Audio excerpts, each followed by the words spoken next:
Confession time. I love gardening. I don't do as much as I should do, mainly because my girlfriend does most of the gardening. I get to look after the lawn and the compost. But I love being in the garden, I love spending time there, and I love flowers. I think they are absolutely exquisite objects, and I take a lot of pictures of them. And it's taken a while to work out how to get a really good photograph of flowers. So I'm just going to talk you through a few things that I've learned to be able to make sure that you can take a great picture of flowers if you have them in your house, if you've got some cut flowers, if you've got them in the garden, or if you're out visiting a nice garden and you want to be able to take some beautiful pictures.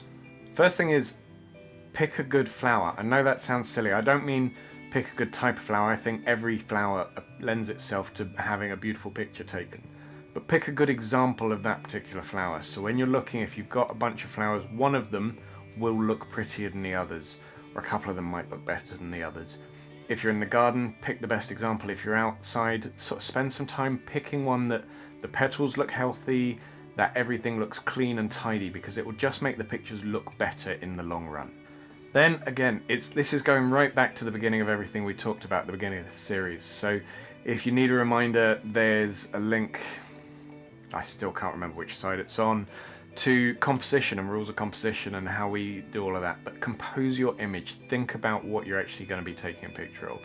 Have a look at the flower, move around it. Do you need to think about getting a different background? The best thing about the flowers is they tend to stay still and we can move all around them.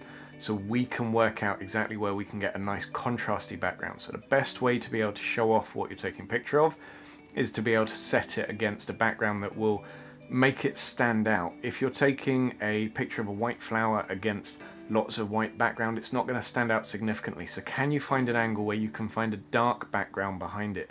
And contrasting colours are fantastic. Astrantia are one of my favourite flowers to take pictures of.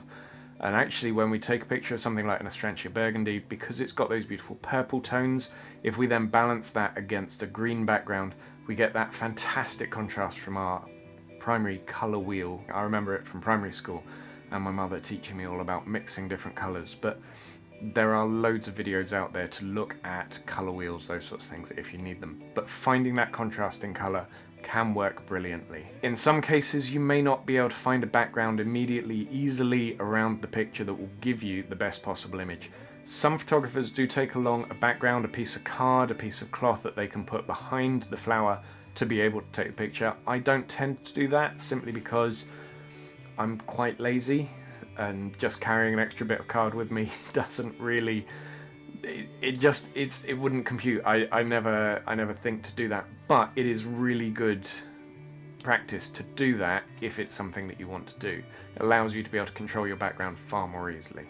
Once you've found your background, once you've composed your image, think about how much of the flower do you want in shot. Some flowers really lend themselves to having the whole picture and stalk and everything, the whole head, all in the photograph. Some flowers, and one particular great example of that is dahlias, have such amazing geometrical structure within the flower head that actually bring it much closer, so you've actually got a much bigger image, a much more detailed image of a part of the flower.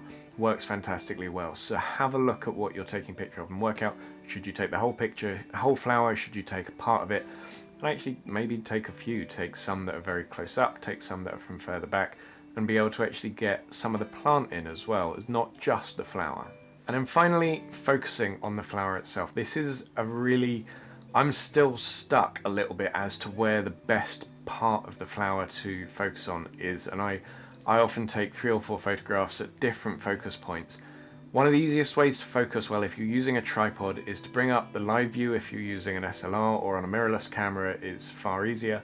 And use manual focus to be able to pick the part of the flower that you want to focus on. Tulips are a great example for this. Do you want to focus on the tips of the petals? Do you want to focus on the stamen inside the flower?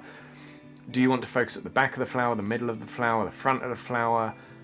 They will change the image completely. And actually, picking your focus point is more just a personal preference. It's what do you want to represent in the picture that will do that for you.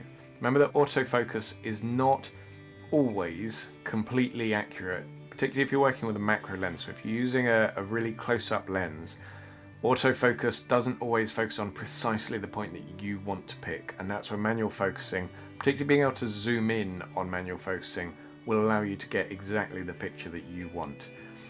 If it's windy, take lots of photographs. That's what I do. It's really simple. I lock my focus off at one point and I just keep taking photographs because the wind will move that flower very slightly in between shots, and so actually if you've got lots of photographs you can pick exactly the one that you want, and that makes life a whole lot easier. I hope that's been really helpful. I hope that will help you go out and take better flower pictures. I love flower pictures.